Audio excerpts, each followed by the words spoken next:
She swept her living room floor every single day. So when she looked down and saw a single human tooth sitting in the middle of her bedroom, she knew something was watching her. What happened next is one of the most disturbing things I've ever read on the internet. And it ended with a phone call that destroyed her entire reality.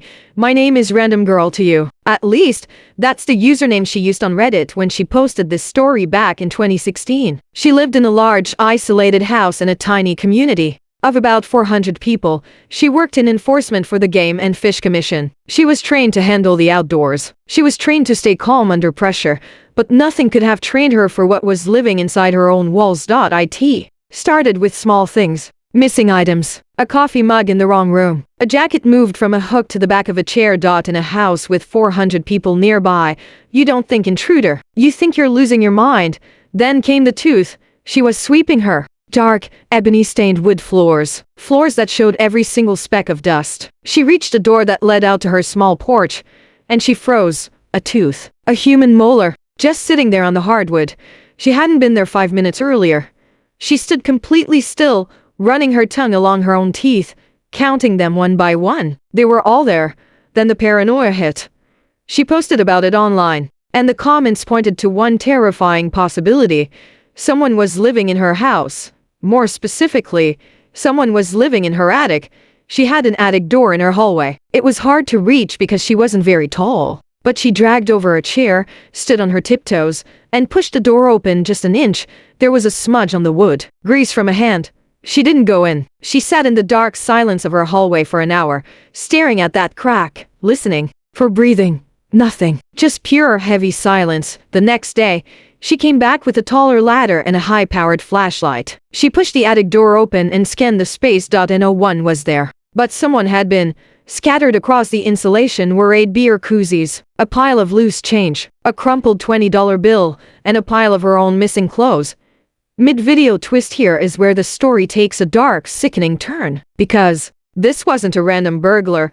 Law enforcement came out. They dusted for prints. They bagged the evidence. And as they dug deeper into the attic, they found things that made the seasoned officers go quiet. 2 giant glass pickle jars inside them. The intruder had been collecting his own bodily fluids, thousands of soiled tissues, maroon socks, wet towelettes, and underneath it all, her missing underwear, clothes that had disappeared over a year ago. This man hadn't just been breaking in. He had been living in her attic while she slept. He had been watching her, and he had been doing unspeakable things just feet above her head. But the absolute worst part wasn't what they found in the attic. It was when they told her how long it had been happening, the dust patterns, the age of the stains, the timeline of the missing clothes. The intruder had been visiting her attic for a very, very long time. And then they dropped a detail that made her blood run cold. Based on the evidence, the intruder only entered the attic when she was home, not when she was at work, not when she was on vacation. He came when she was sleeping in the house below him. She started locking her doors. She installed deadbolts on every entry point. She started sleeping with a weapon nearby. And then, while all of this was happening, her phone buzzed, unsolicited explicit photos from an unknown number. Someone was watching her. Someone was obsessed with her. And someone was still out there. Weeks passed. The fear was eating her alive. She barely slept. Every creak of the house sent her into a panic. Then her phone rang. It was the sheriff's department. They had caught him. They matched the fingerprints. They had their suspect in custody. She collapsed in her kitchen, crying tears of relief. The nightmare was over. Then the sheriff told her the name. Climax, it was her neighbor. A 70-year-old man. He lived down the road. He was married to the same woman for decades. He was a father of 4, a grandfather of 6, and he was a church deacon. Every Sunday, she probably sat 2 pews behind him, singing hymns, while he spent the nights before crawling through her ceiling. The men who smiled at her at the post office. The men who waved at her when she drove by. The men her small community trusted and respected. He had been stalking her, violating her, collecting pieces of her life from the darkness above her bedroom, and she never had any idea. Till this day, there is no public record of an arrest or a trial. The original Reddit account was deleted. The posts were wiped from the internet, but the story remains.